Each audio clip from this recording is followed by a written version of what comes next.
حي على خير العمل حي على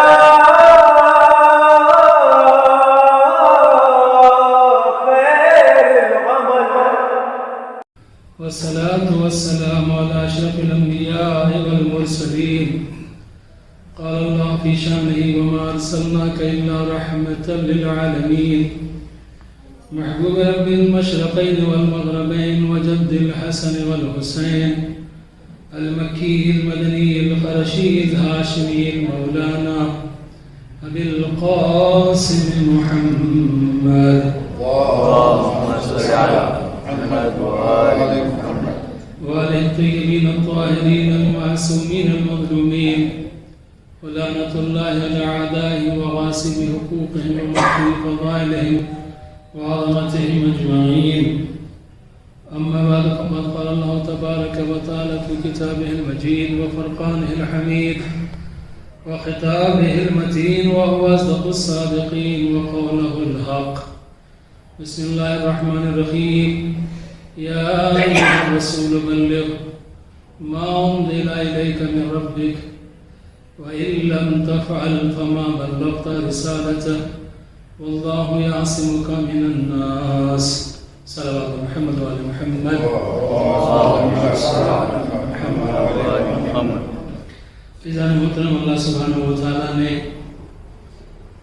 ہدایت کا جو سلسلہ جناب آدم علیہ السلام سے شروع کیا اور اس کے بعد یہ کے بعد دیگر انبیاء آتے رہے اور مشن اسلام آگے بڑھتا چلا گیا. حضرت ابراہیم علیہ السلام آئے، موسیٰ علیہ السلام آئے، عیسیٰ علیہ السلام آئے اور اس کے بعد آخر میں ہمارے اور آپ کے نبی حضرت احمد مجتبیٰ محمد مصطفیٰ صلی اللہ علیہ وسلم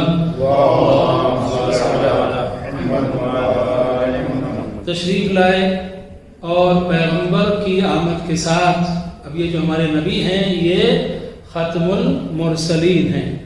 اب اس کے بعد کوئی نبی آنے والا نہیں ہے اور یہ اسلام کو اس کے اس مقام تک لے جائیں گے جو اس کو واقعی مقام حاصل ہونے والا ہے. پیغمبر اکرم صلی اللہ علیہ وسلم نے مکے سے تبلیغ اسلام کا سلسلہ شروع کیا. پہلی جو تبلیغ پیغمبر نے کی وہ کردار کی تبلیغ تھی، جہاں نبی زبان سے یہ نہیں کہہ رہے تھے کہ میں اللہ کا رسول ہوں، بلکہ نبی کا کردار یہ کہہ رہا تھا کہ یہ اللہ کے رسول ہیں. کفار یہ کہنے کو مجبور تھے کہ یہ سچے ہیں، یہ امین ہیں، یہ کبھی جھوٹ نہیں بولتے، تعریفیں ہو رہی ہیں. اور اس کے بعد پھر اللہ کے حکم سے پیغمبر نے وہ دعوت کی جسے دعوت ذوالعشیرہ کہتے ہیں. اب یہ ذوالعشیرہ جو پہلی دعوت خاندان والوں کو دی گئی، اسی دعوت میں اللہ کے نبی نے یہ اعلان کر دیا کہ میرا وصی کون ہوگا، میرا جانشین کون ہوگا، میرا بھائی کون ہوگا، میرا خلیفہ کون ہوگا جو میری نصرت کا وعدہ کرے گا. اور اس وقت جو ایک آواز اٹھی وہ آواز مولا متقیان علی ابن ابی طالب علیہ السلام. مولا علی علیہ السلام کی آواز تھی اور اسی دن پیغمبر نے یہ اعلان کر دیا کہ یہ میرا بھائی ہے، یہ میرا جانشین ہے، یہ میرا خلیفہ ہے اور جس طریقے سے تم پر میری اطاعت واجب ہے اسی طریقے سے تمہارے اوپر اس کی اطاعت بھی واجب ہے. اب یہ مولا علی علیہ السلام کی جو وصایت ہے، جو ان کی ولایت ہے، جو ان کی خلافت ہے، پیغمبر اکرم بار بار اس اعلان الہی جو اللہ کی طرف سے حکم تھا، اس حکم الہی کا اعلان بار بار پیغمبر کرتے رہے. یہاں تک کہ مکی زندگی ختم ہوئی، پیغمبر ہجرت کر کے مدینہ چلے گئے. مدینہ کا بھی سلسلہ چلتا رہا، فتوحات ہوتی رہی، دین پھیلتا چلا گیا، افریقہ میں دین آ گیا، دوسری جگہوں پہ چلا گیا، یمن میں اسلام پہنچ گیا، سب جگہ اسلام ہو گیا. اور اس کے بعد آخر میں پیغمبر کی زندگی کا وہ آخری مرحلہ یعنی جب پیغمبر اکرم حجۃ الوداع کے لیے گئے، حجۃ الوداع یا حجۃ الوداع، پیغمبر کی زندگی کا آخری حج۔ اب اس میں جب رسول اکرم چلے مدینے سے تو پیغمبر کے ساتھ روایات کے مطابق تقریباً 1,20,000 حاجی موجود تھے جو حج کرنے کے لیے مدینہ سے مکہ پیغمبر کے ساتھ آئے تھے۔ مولا علی علیہ السلام یمن گئے ہوئے تھے، مولا کو باخبر ہوئی، آپ بھی وہاں یمن کے مومنین کو ساتھ میں لے کر آئے اور حج میں رسول اللہ کے ساتھ شریک ہوئے۔ اس کے بعد اب حج ہو گیا، حج ہونے کے بعد اب رسول خدا حج کو کمپلیٹ کرنے کے بعد، اب آپ دیکھیے یہ جو ایام ہیں یہ پیغمبر کی زندگی کے، یعنی ابھی پیغمبر کی زندگی میں 3 مہینے بھی پورے باقی نہیں رہ گئے ہیں۔ پیغمبر خدا مکے سے چلے مدینہ کے لیے، جب غدیر خم کے مقام پر پہنچے تو وہاں پر آیت نازل ہوئی، یا ایھا الرسول بلغ ما انزل الیک من ربک وان لم تفعل فما بلغت رسالتہ واللہ یعصمک من الناس۔ اے رسول، آپ کے خدا کی طرف سے، آپ کے رب کی طرف سے جو حکم آپ پر آ چکا ہے اس کو پہنچا دیجیے۔ وَإِن لَمْ تَفْعَلْ، اور اگر آپ نے ایسا نہ کیا، فَمَا بَلَّغْتَ رِسَالَتَهُ، گویا کہ آپ نے رسالت کا کوئی کام انجام ہی نہیں دیا۔ وَاللَّهُ يَعْصِمُكَ مِنَ النَّاسِ، اور اللہ آپ کو لوگوں کے شر سے بچائے گا۔ اب میرے پاس تفسیر میں جانے کا وقت نہیں، اگر میں اس کی تفسیر میں جاؤں گا تو جو میں پڑھنا چاہ رہا ہوں نہیں پڑھ سکوں گا، لیکن یہ ہے کہ یہ پیغام اتنا اہم ہے کہ 1,23,999 جو نبی ہیں ان کی نبوتوں کا پھل کس میں ہے؟ رسول اللہ کی نبوت میں، اور رسول اللہ نے پوری زندگی خدمت دی ہے، یہ آخری چند مہینے بچے ہیں، اور یہاں پر اللہ سبحانہ و تعالیٰ یہ کہہ رہا ہے کہ اگر یہ نہ کیا تو گویا کچھ بھی انجام نہیں دیا۔ اور پھر یہ اعلان ایسا ہے، کیسا اعلان ہے؟ لوگ کہتے ہیں کہ صاحب وہ حج کے بارے میں کہا نہیں، نماز کے بارے میں پیغمبر نے کہا، اس کے بارے میں کہا، اس کے بارے میں کہا۔ اگر رسول اللہ یہ کہے آپ نماز پڑھو تو اس میں رسول اللہ کی جان کے لیے خطرہ ہے؟ قرآن کو کہہ رہا ہے اعلان کچھ ایسا ہے جس میں رسول اللہ کی جان کے لیے خطرہ ہے۔ اللہ یہ وعدہ کر رہا ہے کہ اللہ تمہیں لوگوں کے شر سے محفوظ رکھے گا۔ اب اس کے بعد میں جلدی سے آگے بڑھتا ہوں کہ پیغمبر نے پھر لوگوں کو، جو آگے چلے گئے تھے ان کو پیچھے بلایا، جو پیچھے رہ گئے تھے ان کو آگے بلایا، اور اس کے بعد جب مجمع جمع ہو گیا پیغمبر نے اس کے بعد حکم دیا کہ منبر بنایا جائے۔ اب منبر ظاہر سی بات ہے وہ غدیر خم کا میدان، وہاں پر منبر کس چیز کا بنے؟ تو جو اونٹ کی پالان تھی، پالان شتر، ان کو جمع کیا گیا اور اس کے اوپر پیغمبر خدا پھر پہنچے، اور رسول اللہ نے وہاں پر جانے کے بعد ایک خطبہ کہا جو خطبہ غدیر کے نام سے مشہور ہے۔ اور جب خطبہ پیغمبر دے چکے، آخر میں پیغمبر اکرم نے ایک بات پوچھی، الست اولی بالمؤمنین علی انفسہم، کیا میں مومنین کے نفسوں پر، مومنین کی جانوں پر ان سے زیادہ حق تصرف نہیں رکھتا ہوں؟ آسان کرو بچوں کے لیے، میری جان ہے، میرا جسم ہے، میرا دل یہ کہہ رہا ہے کہ میں گھر میں بیٹھ جاؤں، ٹھیک ہے، لیکن رسول اللہ یہ کہیں کہ گھر سے باہر نکلو، تو اب مجھے یہ اختیار نہیں ہے کہ میں اپنے دل کی بات مان لوں، مجھ پر واجب ہے کہ میں رسول کی بات مانوں۔ گھر سے باہر نکلنا میرے اوپر واجب ہے، یعنی جو میری اپنی جان ہے اس پر مجھ سے زیادہ رسول اللہ کا حق ہے، جو رسول اللہ کہے میرے اوپر ماننا واجب ہے۔ اب یہاں پر روک کے میں ایک بات آپ کی خدمت میں عرض کروں کہ چونکہ یہ حدیث غدیر جو ہے اس کو بہت ہی نظر انداز کرنے کی کوشش کی گئی، جھٹلانے کی کوشش کی گئی، اگرچہ اس کے راویان کو آپ دیکھیں، مولا علی، حضرت زہرا سلام اللہ علیہا، امام حسن، امام حسین، یہ راویان ہیں۔ اس کے بعد اگر آپ ساتھ میں دیکھیں عمر بن خطاب، عثمان بن عفان، جابر بن عبداللہ انصاری اور اس کے بعد میں ابو ہریرہ سے بہت سارے اصحاب ہیں، پھر تابعین تبع تابعین، یہ پورا سلسلہ اتنے زیادہ راویان اس حدیث کے موجود ہیں.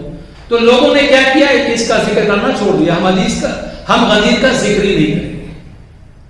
لیکن چونکہ یہ اتنی واضح اور روشن ہے کہ اس کو جھٹلایا نہیں جا سکتا، ایوائڈ نہیں کیا جا سکتا، لہٰذا کچھ اور نہیں. جب بس چلا تو کیا ہاں رسول اللہ نے کہا تھا من کنت مولا فعلی مولا، جس کا میں مولا ہوں اس کا علی مولا. مگر مولا کے معنی کیا ہے؟ فرینڈ کے ہیں. رسول اللہ نے کہا جس کا میں فرینڈ ہوں اس کا علی فرینڈ ہے. ٹھیک ہے، لیکن پیغمبر وہ اللہ کے نبی ہیں، اللہ کے رسول ہیں. تمہارے ذہنوں میں جو خرافات بعد میں پیدا ہوں گی، پیغمبر پہلے جانتے تھے. رسول اللہ نے کیا کہا؟ الست اولا بالمؤمنین علی انفسہم، کیا میں مومنین کے نفسوں پر ان سے زیادہ حق نہیں رکھتا ہوں؟ آغاز مجمع سے کیا ہے؟ قالو، لوگوں نے کہا بلا، ہاں یا رسول اللہ، بالکل ہماری جانیں آپ کا قربان، ہم جو آپ کہیں آپ کا حکم ماننا ہمارے اوپر واجب ہے. پیغمبر نے کیا کہا؟ اللہ میرا مولا ہے، میں مومنین کا مولا ہوں. من کنت مولا فہذا علی مولا. صلوات محمد اللہم صل علی محمد. تو پیغمبر نے کیا کہا؟ پوچھا کیا کہ کیا میں تمہاری جانوں پر تم سے زیادہ حق کے تصرف نہیں رکھتا ہوں؟ لوگوں نے کہا ہاں. پیغمبر کہتے ہیں من کنت مولا فہذا علی مولا، یعنی اس کا مطلب یہ جس طریقے سے تمہاری جانوں پر تم سے زیادہ میرا حق ہے، اسی طریقے سے تمہاری جانوں پر تم سے زیادہ علی کا حق ہے. یعنی یہاں پر اس کا مطلب یہ کیا ہوا؟ علی جو تمہارے مولا ہے، اس کا مطلب یہ نہیں کہ علی تمہارے دوست ہیں، اس کا مطلب یہ ہے کہ علی تمہارے گارڈین ہے، علی تمہارے سرپرست ہے، علی تمہارے حاکم ہے. علی کا حکم تم پر ماننا اسی طریقے سے واجب ہے جس طریقے سے میرا حکم ماننا تم پر واجب ہے. اسی طریقے سے. اب یہاں پر تو کوئی نہیں ہے نا. اچھا یہ بات ہو گئی تو بات چلو اب پیغمبر کیا کہتے ہیں؟ مبارکباد ہو. اگر رسول اللہ یہ کہیں کہ علی تمہارے دوست ہیں، مبارکباد بنتی ہے؟ نہیں. رسول اللہ نے کہا خیمہ لگایا گیا، خیمہ لگایا گیا. اس کے بعد کہتے ہیں اب لوگ جاؤ اور جانے کے بعد علی کے ہاتھ پر بیعت کرو، علی کو مبارکباد دو. اس بات کی کہ علی تمہارے مولا بن گئے. اور لوگ جا رہے تھے. بخن دوسرے خلیفہ کا مشہور جملہ، بخن بخن لکا یا علی ابن ابی طالب، مبارک ہو اے علی ابن ابی طالب، آج سے آپ میرے اور تمام مومنین و مومنات کے مولا بن گئے. تو 3 دن تک یہ مبارکبادی کا سلسلہ رہا. اب سلسلہ کمپلیٹ ہو گیا. اس کے بعد پیغمبر گئے. کیوں بھائی؟ اس زمانے میں بھی جب لوگ پیدل چلتے تھے نا، معلوم تھا کہ رسول اللہ کب چلیں گے مکے سے اور کب پہنچیں گے. اور 3 دن کا اگر بیچ میں فاصلہ ہو جائے، 3 دن زیادہ ہو جائے، تو لوگ مدینے میں پوچھیں گے نا کہ آپ تو پرسوں آنے والے تھے، 3 دن لیٹ کیوں ہو گئے؟ تو اب ہر پیغمبر نے کہا تھا یہ پیغام ہر حاضر غائب تک پہنچائے. تو اب جو گیا چاہے پہنچانا چاہے یا نہ پہنچائے، پہنچانا چاہے یا نہ پہنچانا چاہے، لیکن جب گھر پہ پہنچے گا بیوی پوچھے گی بھائی اتنا دیر کیسے ہو گئی، بھائی پوچھے گا کیسے دیر ہو گئی، پڑوسی پوچھے گا کیسے دیر ہو گئی، کہنا پڑے گا ارے کیا بتائیں غدیر میں مولا علی کے لیے رسول اللہ نے روک لیا تھا، مجمع کو جمع کیا تھا، کہا تھا من کنت مولا ہو فہذا علی مولا. یعنی جو ہے سب تک پیغام پہنچ جائے. اب جب یہ بات ہو گئی تو پہلے لہجہ کیا تھا؟ وَإِن لَمْ تَفْعَلْ فَمَا بَلَّغْتَ رِسَالَتَهُ. اب اعلان ہو گیا. اب کیا ہوا؟ الْيَوْمَ أَكْمَلْتُ لَكُمْ دِينَكُمْ وَأَتْمَمْتُ عَلَيْكُمْ نِعْمَتِي. آج تمہارے لیے تمہارا دین کمپلیٹ ہو گیا، نعمتیں تمام ہو گئیں. وَرَضِيتُ لَكُمُ الْإِسْلَامَ دِينًا. اللہ سبحانہ وتعالیٰ نے دین اسلام کو پسند کر دیا. نعمتیں کب مکمل ہوئی؟ جب علی کی ولایت شامل ہو گئی. دین کب مکمل ہوا؟ جب ولایت علی بن ابی طالب علیہ السلام شامل ہو گئی. اللہ نے دین اسلام کو کب پسند کیا؟ جب مولا علی علیہ السلام کی ولایت شامل ہو گئی. اب میں جلدی سے ایک بات عرض کر دوں. آج کل ایک کلپ پہنچ چل رہی ہے. ایک مولوی جو ہے وہ کہتا ہے نا کہ شیعوں کی اذان پر پابندی لگانی چاہیے. سنی ہوگی آپ لوگوں نے, بہت چل رہی سوشل میڈیا پر. اذان پہ پابندی کیوں؟ کہ یہ اذان میں کہتے ہیں اشہد ان امیر المومنین و امام المتقین علی ولی اللہ و وصی رسول اللہ و خلیفتہ بلا فصل. یہ کہتے ہیں کہ علی جو ہے وہ مومنین کے امیر ہیں, متقین کے امام ہیں, اور اس کے بعد میں کیا ہے؟ رسول اللہ کے وصی ہیں. اب وصی کہیں تو کوئی پرابلم نہیں ہے, اللہ کے ولی ہے, رسول اللہ کے وصی ہیں. لیکن پرابلم کس چیز سے ہے؟ وَخَلِيفَتُهُ بِلَا فَصْلٍ, اور پیغمبر کے جانشین ہیں, سکسیسر ہیں, بلا فصل, وداؤٹ اینی گیپ. یعنی رسول اللہ کے اور مولا علی کے درمیان میں کوئی بھی نہیں ہے. کہا یہ تو تبرہ ہے, یہ اپنی مسجدوں سے تبرہ کہتے ہیں, مائک کے اوپر تبرہ کہتے ہیں. کہتا ہے ہمارے ملک میں اس اذان پر پابندی لگا دینی چاہیے. اس اذان کا مطلب یہ ہوا کہ پہلے خلیفہ غاصب تھے, دوسرے خلیفہ غاصب تھے, تیسرے خلیفہ غاصب تھے. یہ تبرہ کر رہے ہیں. ارے بھائی تم کو 1400 سال کے بعد یہ بات سمجھ میں آئی؟ کب سے اذانیں سن رہے ہو, آج سمجھ میں آئی؟ یہ خلیفتہ بلا فصل والی بات آج کی نہیں ہے, یہ 1400 سال پہلے کی ہے. اگر ہم مولا علی علیہ السلام کو چوتھا خلیفہ مانے تو تم میں اور ہم میں فرق ہی کیا رہ جائے گا؟ بھائی فرق تو یہی ہے نا کہ تم چوتھا مانتے ہو, ہم پہلا مانتے ہیں. تم یہ کہتے ہو اور بھی بیچ میں تھے, ہم کہتے ہیں نہیں, مولا علی علیہ السلام خلیفہ بلا فصل ہیں. اور وہ میں نے آپ کے سامنے عرض کیا تھا تمہید میں کہ دعوت ذوالعشیرہ سے لے کر غدیر تک بار بار بار بار بار بار پیغمبر نے ریپیٹ کیا ہے کہ علی میرا خلیفہ ہے, میرا جانشین ہے, میرا وصی ہے. جابر بن الانصاری کہتے ہیں کہ پیغمبر نے فرمایا علی انتا اخی و وصی و وزیری و خلیفتی علی امتی من حیاتی و بعد وفاتی. اے علی تو میرا بھائی ہے, تو میرا وصی ہے, تو میرا جانشین ہے, تو میرا خلیفہ ہے, میری امت پر میرا خلیفہ ہے, میری زندگی میں بھی اور میری وفات کے بعد بھی. محب کا محبی, جو تیرا دوست ہے وہ میرا دوست ہے. مبغض کا مبغضی, جو تجھ سے بغض رکھے اس نے مجھ سے بغض رکھا. عدو کا عدوی, اور جو تجھ سے دشمنی رکھے اس نے مجھ سے دشمنی.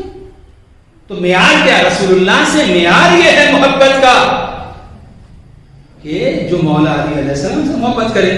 اب میں زیادہ تفصیل میں جواب کی بات نہیں, یہ سوال یہ ہے کہ ہم بالکل خلیفہ بلا فصل, یہ شیعت کی بنیاد یہی ہے. سب کو معلوم ہے کہ ہم پہلا خلیفہ امام علی کو مانتے ہیں, بلا فصل مانتے ہیں, اور امام علی کو تنہا خلیفہ نہیں مانتے بلکہ جی امام علی کے بعد جو 12 امام ہیں ان کو سب کو رسول اللہ کا جانشین اور خلیفہ مانتے ہیں. اسی لیے ہم اثنا عشری کہلاتے ہیں, 12 کے ماننے والے. یہ 12 کون ہیں؟ یہ رسول اللہ کے خلیفہ ہیں. اور آپ یاد رکھیے گا کہ جب مولا علی علیہ السلام کی مبارکباد کے لیے پیغمبر نے حکم دیا تھا تو کیا کہا تھا کہ علی کو امیر المومنین کہہ کے سلام کرو. علی کو امیر المومنین کہہ کے سلام کرو, یہ مت کہو یا علی تم پر سلام ہو. السلام علیکم یا امیر المومنین, اے امیر المومنین تم پر ہمارا سلام. اور جانے کو نہیں بات یہ کہ اگر آپ کو یہ لگتا ہے, میں معذرت کے ساتھ 2 جملے کہنا چاہتا ہوں, یاد رکھیے گا کہ ہم سے یہ کہا جاتا ہے کہ تبرہ نہیں پڑھنا چاہیے, یہ نہیں کرنا چاہیے. بالکل نہیں پڑھنا چاہیے. کسی کے جو مقدسات ہیں ہم کسی کو کیوں برا کہیں بھائی؟ لیکن اس کا مطلب یہ تو نہیں ہے کہ ہم اپنا عقیدہ چھوڑ دیں, ہم ان کے لیے خلیفۃ و بلا فصل کہنا چھوڑ دیں, تو نہیں ہو سکتا. اب رہی بات یہ کہ وہ حضرت جو کہتے ہیں, بہت توجہ چاہتا ہوں, وہ حضرت جو کہتے ہیں کہ ان کی اذان پر پابندی لگا دینی چاہیے. کیوں؟ کہا کہ یہ جب کہتے ہیں خلیفتہ بلا فصل کہ مولا علی جو ہیں وہ رسول اللہ کے خلیفہ بلا فصل ہے، کوئی گیپ نہیں ہے بیچ میں، تو یہ 3 خلافتوں کو انکار کر رہے ہیں، ان کو غصبی کہہ رہے ہیں، غاصب کہہ رہے ہیں کہ انہوں نے خلافت کو غصب کر لیا۔ تو اگر یہی بنیاد ہے پابندی لگانے کی تو بخاری اور مسلم کے اندر شیخین نے یہ کہا ہے، وہ حدیث موجود ہے کہ علی ہم کو غاصب و خائن سمجھتے ہیں۔ اب جب وہ یہ کہہ رہے ہیں کہ ہمیں غاصب و خائن سمجھتے ہیں تو ہماری اذان پر پابندی بعد میں لگانا، پہلے بخاری اور مسلم کے اوپر پابندی لگاؤ۔ صلوات علی محمد و آل محمد۔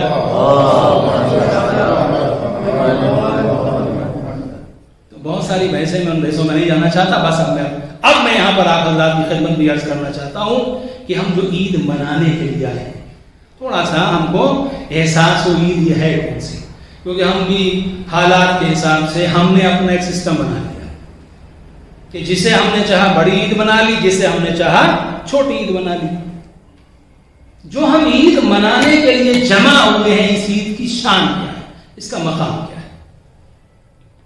بہت تھوڑا وقت دوں گا حضرات کا، اور جلدی سے میں معصومین کے کچھ اقوال آپ کے سامنے پیش کروں گا کہ یہ کون سی عید ہے، ہم کو کیا کرنا چاہیے، کتنی بڑی عید ہے۔ امام جعفر صادق علیہ السلام، امام علیہ السلام کی خدمت میں ایک شخص گیا، اسے جانے کے بعد میں کہا یا ابن رسول اللہ، کیا عید الفطر، بہت توجہ چاہتا ہوں، عید الفطر کون ہے؟ عید اولیاء آدم۔ کیا عید الفطر، عید الاضحیٰ جسے آپ عید الحج کہتے ہیں، اور عید الجمعہ، یہ جمعے کا دن جو ہے، یہ بھی جمعے کا دن نہیں ہے، عید کا دن ہے مسلمانوں کے لیے، مومنین کے لیے بہت اہم دن ہے۔ ہم اس کو ایسے ہی پاس نہ کر دیا کریں جیسے سارے دن گزرتے ہیں ویسے۔ تو پوچھا یا اپنا رسول اللہ، کیا عید الفطر، عید الحج، عید قربان اور عید الجمعہ کے علاوہ بھی کوئی ہماری عید ہے؟ امام نے فرمایا ہاں، کیوں نہیں ہے، بلکہ ان سب عیدوں سے افضل عید ہے۔ عید الفطر سے بھی افضل، عید الحج سے بھی افضل، عید الجمعہ سے بھی افضل، ان سب سے افضل ہے۔ اور وہ کون سی عید ہے؟ جس دن رسول اکرم نے مولا علی علیہ السلام کو اپنا خلیفہ منصوب کیا، اعلان کیا، قدیر کا 18 ذی الحجہ کا دن جو ہے کہ یہ ان تمام عیدوں سے افضل ہے۔ کتنی افضل ہے معلوم آپ کو؟ ایک مومن جس کے اندر معرفت اہل بیت ہو، یعنی مومن ہو، مولا علی علیہ السلام کو امام برحق مانتا ہو، خلیفہ بلا فصل مانتا ہو، اور غدیر کی اہمیت کو جانتا ہو، اگر آپ اسے روز غدیر 1 درہم دیں، 1 ٹی شیلنگ دیں، تو وہ 1 ٹی شیلنگ جو ہے وہ 1000 ٹی شیلنگ کے برابر شمار کیا جائے گا۔ نارمل ڈیز میں اگر آپ 1 پیسہ دیتے ہیں اللہ کی راہ میں تو ثواب کتنا ہوتا ہے؟ 10 ٹائمز، 10 گنا نا۔ لیکن عید غدیر کے دن ایک روایت ہے کہ 1000 ٹائمز جو ہے اس کا ثواب زیادہ ہوتا ہے۔ تو ایک روایت جو ہے وہ الگ سے کیا کہتی ہے کہ 100,000 ٹائمز۔ عید غدیر کے دن اگر کسی مومن کو کوئی شخص کھانا کھلائے، بہت توجہ چاہتا ہوں، یہ سب معصومین کے اقوال میں وقت کی کمی کے حساب سے جلدی سے آپ کے سامنے بیان کر رہا ہوں۔ اگر کسی ایک مومن کو عید غدیر کے دن کوئی شخص کھانا کھلائے، روایت میں معصوم کہتے ہیں گویا اس نے تمام انبیاء اور تمام صدیقین کو کھانا کھلایا۔ 1,24,000 پروفیٹس کو اور تمام صدیقین کو اگر کوئی ایک مومن کو کھانا کھلائے۔ مولا علی علیہ السلام فرماتے ہیں اگر غدیر کے دن کسی مومن نے روزہ رکھا ہے اس کا افطار کروایا جائے، مولا فرماتے ہیں اگر کسی نے ایک مومن کا افطار کروایا ہے تو اسے تمام پروفیٹس، انبیاء، صدیقین اور شہداء کو کھانا کھلانے کا ثواب ملے گا۔ اگر کوئی شخص غدیر کے دن کسی مومن کی زیارت کرنے کے لیے جائے، کسی مومن سے ملنے کے لیے جائے، کیوں کہ وہ مولا علی علیہ السلام کا چاہنے والا ہے، لہذا میں اس سے ملاقات کرنے کے لیے جا رہا ہوں. امام فرماتے ہیں اگر کوئی شخص کسی ایک مومن کی زیارت غدیر کے دن کرے، اللہ سبحانہ و تعالیٰ اس کی قبر کی طرف 70 نور بھیجے گا، 70 نور بھیجے گا، اور 70,000 ملائکہ اس کی قبر پر مسلسل زیارت کے لیے آئیں گے. ایک دن کی بات ہے، ایک دن کی بات. مولا علی علیہ السلام کے زمانے میں غدیر کا کیا ہے کہ کوفے میں مولا علی علیہ السلام نماز پڑھائی، اور اس کے بعد میں پھر امام علیہ السلام گئے کہاں؟ امام حسن کے ہیں. امام حسن نے بہترین کھانے کا انتظام کیا تھا مومنین کے لیے. آج غدیر کی عید ہے، مومنین کے لیے کھانے کا انتظام کیا. مولا نے سب کو وہاں کھانا کھلوایا. جب سب نے کھانا کھا لیا، اس کے بعد مولا علی علیہ السلام نے سب کو گفٹ دینا شروع کیا.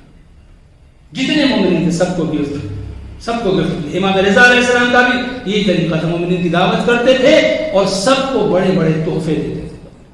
ہمارے لیے حکم ہے اپنے بچوں کو تحفے دو، اپنی فیملی کو تحفہ دو. غدیر کے دن بہترین لباس، بہترین سے بہترین لباس پہنو. غدیر کے دن روزہ رکھو. ایک نیکی غدیر کے دن کرنا، ایک نیکی، کوئی بھی خیر عمل اگر آپ غدیر کے دن مولا علی علیہ السلام کی محبت میں کرتے ہیں، وہ 80 مہینوں کی نیکی کے برابر ہے. 80 منتھس کی نیکی.